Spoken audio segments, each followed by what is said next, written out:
The parade ground stretched before him like a stage, the rising sun throwing long shadows across the asphalt. His boots struck the ground with sharp precision, each step echoing louder in his own ears than in reality. Today wasn't just another morning on base. Today was his first day wearing the rank of commander. Men and women in uniform stood in formation, eyes forward, but he could feel their gazes flick toward him when they thought he wouldn't notice. Whispers carried on the breeze, not cruel, but curious, edged with expectation. A new commander was always tested, not through formal drills, but through the silent scrutiny of those he led. He adjusted his cover, straightened his posture, and reminded himself of everything he had studied, rehearsed, memorized. Yet beneath the steel of his uniform, nerves gnawed. He knew the stories, officers who walked in too arrogant or too uncertain and never recovered. One bad first impression could dog you for your entire career. The roll call began, names shouted, voices crisp in the morning air. He thought to lighten the moment, to break the tension with a smile and a joke, something to show he was approachable. The words slipped out, casual, almost friendly. A few chuckles followed, but not the kind he wanted. They were too loose, too familiar. His attempt to seem approachable had already tilted the balance, leaving discipline wavering on the edge. Misstep, small, but small cracks grow fast under pressure. He pressed on, masking the sting of doubt, determined not to let it show. He barked the next order louder, sharper, trying to reclaim the weight of authority. But authority isn't just volume, it's presence. And as the formation moved, he saw the shift. A few shoulders loosened, a smirk here, a whisper there. They had already caught scent of uncertainty, and soldiers were like wolves in that way. They tested the weak. His heart beat heavier. Every move felt magnified, as though invisible eyes judged not just his words, but the way he carried himself, the way he breathed. This was the reality of command. The uniform didn't guarantee respect. The bars on his collar didn't guarantee loyalty. Respect had to be earned, and a single mistake could end his career before it had even begun. He swallowed the weight of that truth, knowing the day ahead would test him harder than any drill he had faced before. And before the sun set, he would make 3 mistakes that every leader is warned about, mistakes that could destroy him if he didn't learn fast. Respect is the currency of command.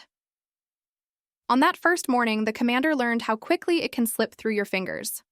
The formation stood rigid, rows of soldiers sharp as blades, the air vibrating with discipline. He should have carried that silence like a weapon, let his presence alone speak. But instead, still rattled from his nerves, he tried to ease the tension with familiarity. "Relax," he said, his tone light, almost conversational. "We're all on the same team here." The words echoed strangely against the hard lines of discipline. A few soldiers shifted, exchanging quick glances. One cracked the faintest smile. Another loosened his stance. To anyone else, it might have seemed harmless, human even. But to a soldier trained to read authority, it was blood in the water. The edge of discipline dulled in an instant, and once dulled, it was hard to sharpen again. The mistake wasn't in kindness itself, it was in timing. Leadership, especially on day 1, demands clarity. You can be approachable later, but first, you must prove you can command. The commander saw it unravel.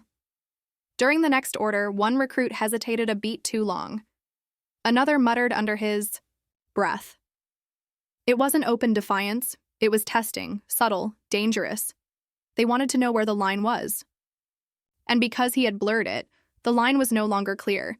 His instinct was to push harder, to snap commands louder, as though volume could patch the fissures he had opened.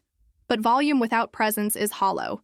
The recruits followed, yes, but not with the sharpness they should have. Their compliance was mechanical, not respectful. The drill instructor watching from the sidelines said nothing, but the flicker in his eyes told the truth.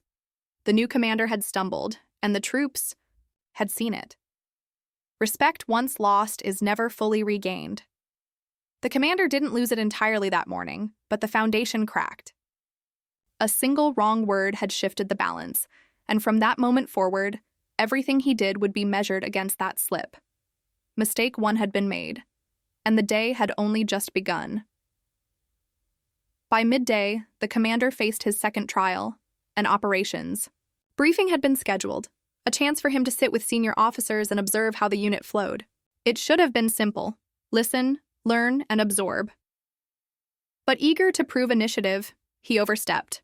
The battalion major had barely finished outlining the chain of command for an upcoming drill when the commander spoke up. "With respect, sir, I think there's a faster way to run this exercise." The room stilled, heads turned. It wasn't the suggestion itself that stung, it was the breach of timing. A new commander, untested, had just cut across his superior in front of peers. The major's face didn't shift, but his silence was louder than any reprimand.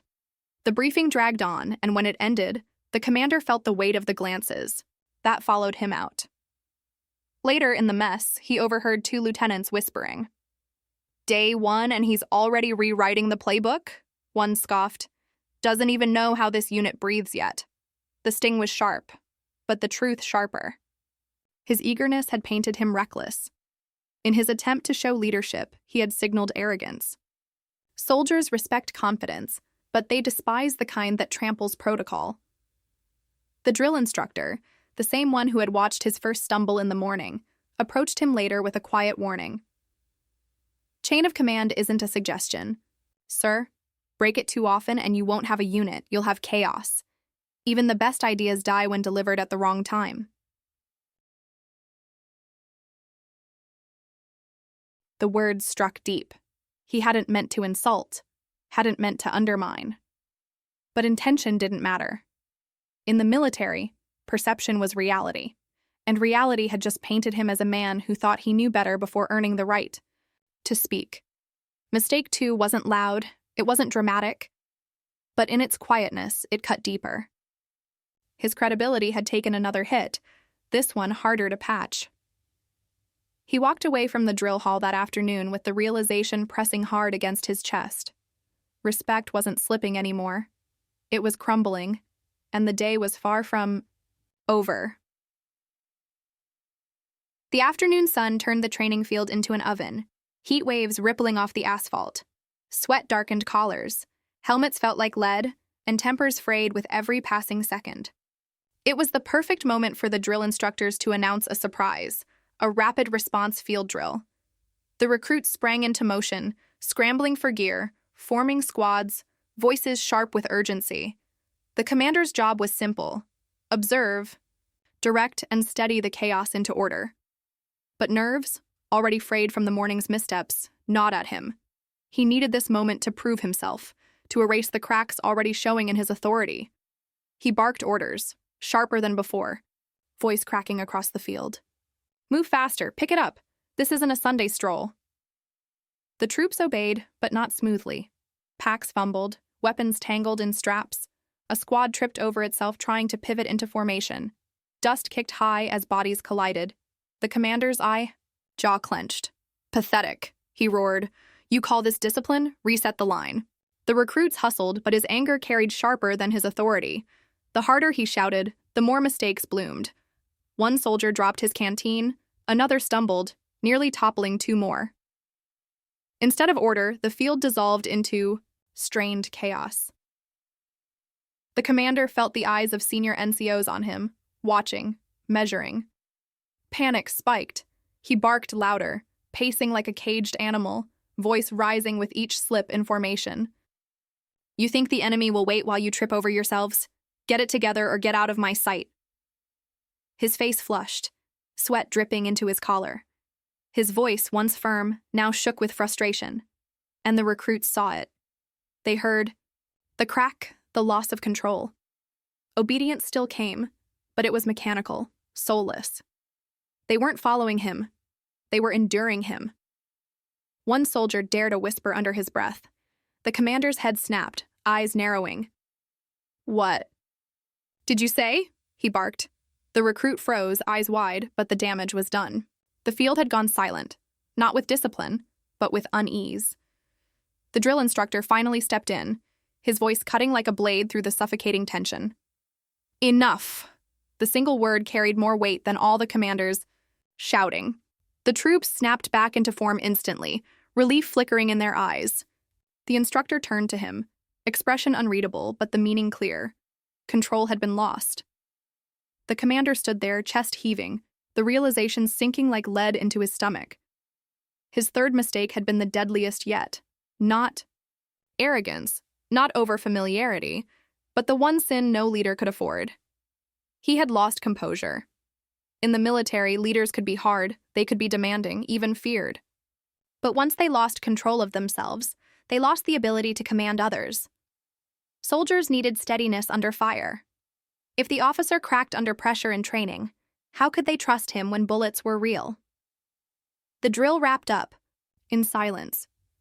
Recruits filed back into formation, their eyes carefully forward, their expressions carefully blank. No laughter now, no whispers. Just silence, the heavy kind that meant respect had not been earned, only withheld. The commander lingered at the edge of the field, helmet in hand, heart heavy. 3 mistakes in one day. 3 cracks in the foundation of his authority. Alone, each could be patched. Together, they painted a picture of a man unfit to lead, and unless he learned fast, that picture would define the rest of his career. The sky burned orange as the sun dipped toward the horizon, shadows stretching long across the base. The day had ended, but for the new commander, it felt like the longest battle of his life. He sat alone in his office, helmet on the desk, jacket unbuttoned, the sweat of the field still clinging to him. His throat was raw from shouting, his mind replaying every mistake in painful clarity. The joke at roll call, the arrogance in the briefing, the loss of composure during the drill. 3 errors, each small enough to explain away, yet heavy enough to bury a career if repeated. He rubbed his temples, staring at the rank pinned to his collar. The bars gleamed, but they felt like chains tonight. He wondered if the whispers had already begun, if word of his failures had traveled beyond the training field. Soldiers talked, and officers listened. Reputations in the Corps were built fast, and broken even faster. A knock broke his spiral of thought. The door creaked open, and the drill instructor stepped in, the same one who had watched silently all day. His boots echoed against the floor, his face unreadable, carved from stone. "Permission to speak freely, sir?" The commander straightened, bracing for what was coming. Granted, the instructor didn't waste words. "You lost them today." The blow landed sharper than any punch. He wanted to argue, to defend himself, but he swallowed it down. "I know," he admitted. The instructor studied him, then leaned against the desk. 3 mistakes. You know them?" "Yes." His voice was low. "I undermined discipline this morning, ignored protocol in the briefing, and lost composure during the drill." "Good," the instructor said, nodding once. "Owning it is the first step, but knowing isn't enough. You want to command? Then you need to understand why each mistake cut so deep." The commander met his gaze, listening. "First," the instructor said, ticking a finger, "respect isn't something you ask for. It's something you project. When you joked with the troops, you blurred the line between leader and peer. Soldiers don't need a buddy in command. They need a standard." He raised a second finger. "Protocol. You thought you were showing initiative. What you showed was impatience. In this world, skipping the chain isn't bold. It's reckless. You have to earn the right to bend rules by proving you can follow them first." Finally, a third finger. Composure. This was the worst. A commander can be harsh. A commander can even be feared. But if you lose control of yourself, you lose control of everyone else. Soldiers will forgive a mistake. They won't forgive doubt. The words cut deep, but they carried truth. The commander sat still, absorbing each one like lessons carved into stone. For a long moment, silence hung heavy between them. Then the instructor leaned closer, his voice dropping lower. "Command isn't about perfection. It's about growth. Every officer stumbles. The ones who survive aren't the flawless. They're the ones who learn before the stumble becomes a fall." The commander's chest tightened, but this time with resolve instead of shame. He thought of the faces in formation, the eyes watching his every move. He had wanted to impress them in one day, to prove himself instantly. But leadership wasn't won in a day. It was built in the long grind of consistency. He nodded, finally speaking. Then tomorrow, I start again. No jokes. No shortcuts, no loss of control. They'll see me steady. They'll see me worthy. The instructor's lips twitched. Almost a smile, though his eyes remained hard. Good, because the Corps doesn't give second chances easily. Earn this one. With that, he left, the door shutting heavy behind him. The commander sat back, staring at the fading light outside his window. The weight on his chest hadn't vanished, but it had shifted. No longer the crushing weight of failure, now the sharper weight of responsibility. Tomorrow would not erase today's mistakes, but tomorrow would be the first brick laid in rebuilding what he had cracked. He would walk onto that parade ground, with silence instead of jokes, with patience instead of arrogance, with composure instead of rage, because in the end, the Corps was unforgiving, but fair. Respect wasn't given. It was earned, and he would earn it.